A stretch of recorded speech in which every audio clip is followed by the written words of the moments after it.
Mesdames, Messieurs, bonsoir, bienvenue dans votre journal. Dans l'actualité de ce vendredi 19 novembre, le désaveu des militants socialistes du canton de Tourest.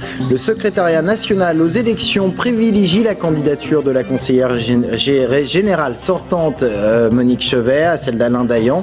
Il était pourtant soutenu à la suite d'élections internes. Il fait valoir aujourd'hui les statuts du parti qui donnent la primauté en la matière à la fédération locale.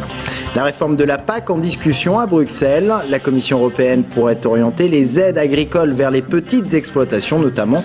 Ce n'est qu'une des options envisagées. Plusieurs syndicats agricoles ont réagi positivement, mais les agriculteurs, eux, restent inquiets.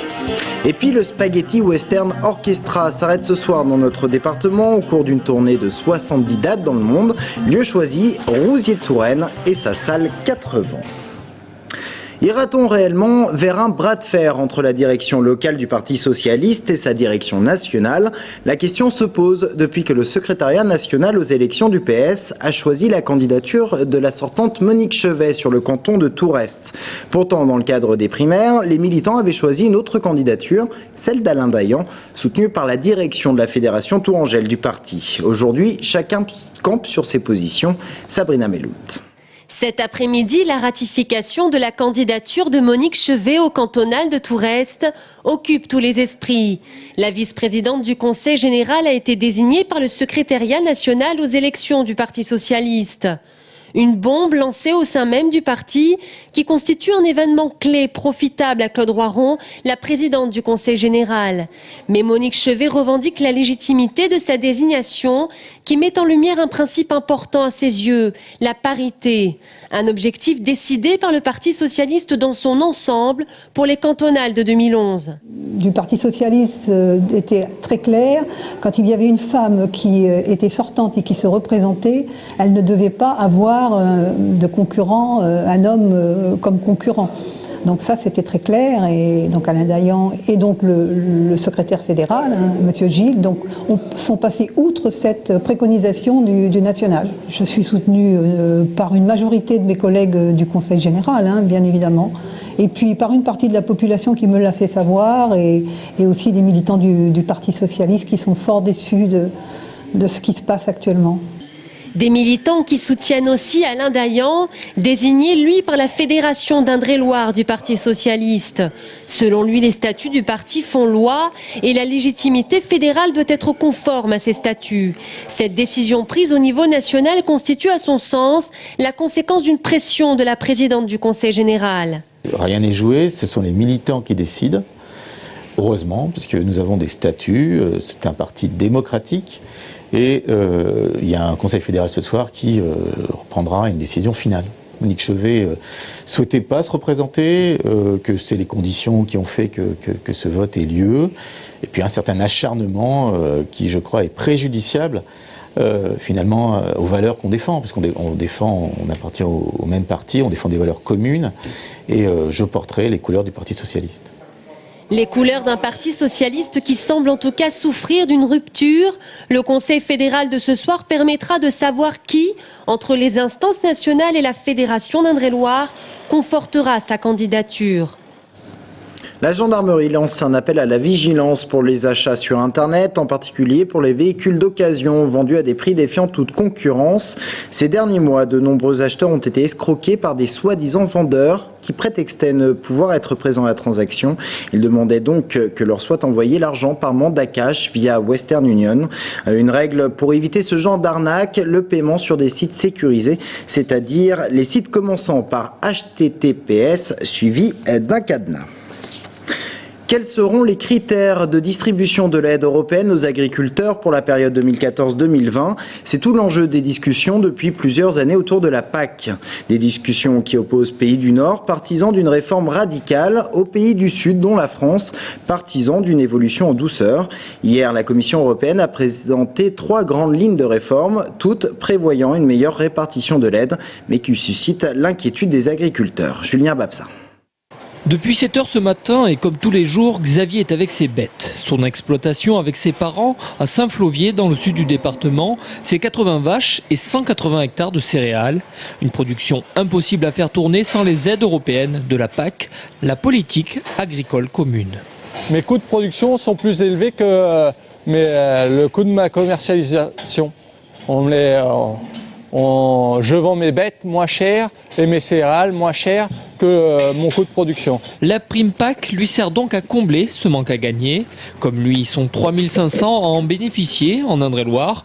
Une aide principalement calculée en fonction de la surface des terres, jusqu'à 350 € par hectare et par an. Mais hier, la Commission européenne a présenté les grandes lignes d'une réforme de la PAC pour la période 2014-2020. 3 options sont envisagées. Le maintien d'un statu quo avec des améliorations limitées, une solution intermédiaire avec un régime d'aide plus équilibré, ou enfin une réforme radicale avec la fin des aides aux revenus et la suppression de la plupart des mesures d'intervention sur les marchés. Et c'est cette dernière option qui inquiète les agriculteurs. Pour une exploitation moyenne, les primes PAC aujourd'hui représentent 20% du chiffre d'affaires. Mais sans ces primes, on peut pas vivre. On peut rien faire. On est sur une corde. Si l'Europe nous lâche, on coule. Même constat à la direction départementale des territoires. Si les aides venaient à disparaître, les seuls à résister seraient probablement les grandes exploitations. Les exploitations de petite taille en élevage, voire en céréales, ne tiendront probablement pas le choc s'il n'y a plus d'aide à leur niveau. C'est très clair. Mais on ne peut pas passer d'un soutien de l'agriculture relativement fort à zéro. Je ne pense pas que la Commission choisisse la première version, qui serait catastrophique quand même, et qui est la plus douloureuse pour l'ensemble des exploitants de notre pays. En effet, il est plus probable que l'option choisie soit la solution intermédiaire avec un rééquilibrage des aides en faveur des petits agriculteurs et des États d'Europe de l'Est. Une option qui fait l'objet d'un bon accueil chez la plupart des représentants du monde agricole français. Xavier, quant à lui, regrette que l'on prenne à certains agriculteurs pour donner aux autres. Mais avec ou sans aide, il fera tout pour sauver son exploitation. Et la Commission européenne devrait présenter ses propositions législatives en juillet 2011. Le Tour FC intègre demain la Coupe de France. Les Tourangeaux font leur entrée au 7e tour. Ils affronteront Cognac, club de CFA2. Tour qui mène en Ligue 2 mais qui doit se méfier de la Coupe de France, souvent un piège pour les équipes favorites. Écoutez plutôt Daniel Sanchez, l'entraîneur du TFC. Il est au micro de Tariq Kalidi. C'est toujours difficile parce que c'est des conditions particulières. Voilà, on a moins l'habitude. On sait que le terrain est un petit terrain. Pas de qualité extraordinaire et tout, donc le contexte est toujours, il faut s'adapter à ça, donc il faut faire attention. Moi j'ai prévenu mes joueurs, ils le savent, donc voilà, alors qu'eux sont habitués à ce contexte-là, donc il faut se mettre vraiment dedans, quoi. Mais après si on a la volonté, si on a la détermination nécessaire, il y a aussi les qualités individuelles et collectives qui doivent faire la différence. Il y aura beaucoup de détermination en face, mais il faut s'adapter, et puis bon, c'est le foot, hein. C'est un ovni musical, le quintet australien Spaghetti Western Orchestra. Ces musiciens complètement déjantés reprennent et interprètent les musiques désormais célèbres des Western Spaghetti. Ils sont en tournée mondiale, 70 dates prévues dont 13 en France. Ils s'arrêtent ce soir en Touraine dans le village de Rousier. Gaël Poulain.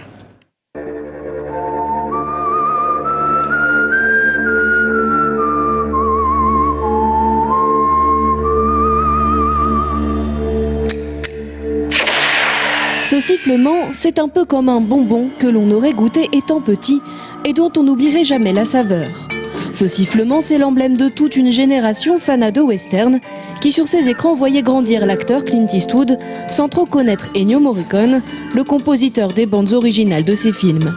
Mais pour les 5 membres du Spaghetti Western Orchestra, le processus n'a pas été tout à fait le même.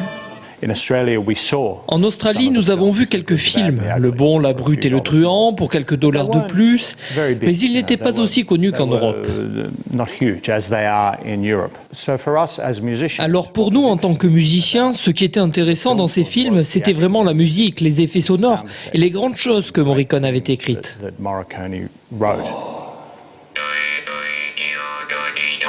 C'est donc autour des musiques du Bon, la Brute et le Truand, où Il était une fois dans l'Ouest, que s'est formé le groupe. Et en 2007, autour du metteur en scène Denis Play, est né le show qui sera donné ce soir à l'Espace des 80. Un show musical, mais pas seulement, puisque parmi la centaine d'instruments utilisés sur scène, figurent entre autres le cintre et la boîte de cornflakes.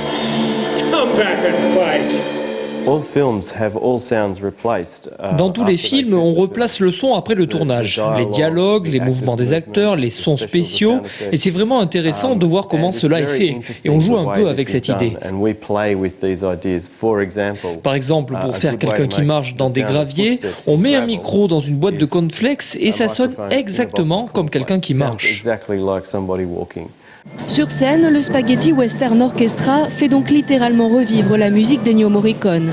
Et à chaque début de spectacle, les musiciens endossent les rôles de personnages avec lesquels ils partiront à la recherche du compositeur qui les a inspirés. Et voici maintenant l'agenda de la rédaction, tous les événements du week-end à ne pas rater. Et cette semaine, Gaëlle Poulain vous a recensé les meilleures animations.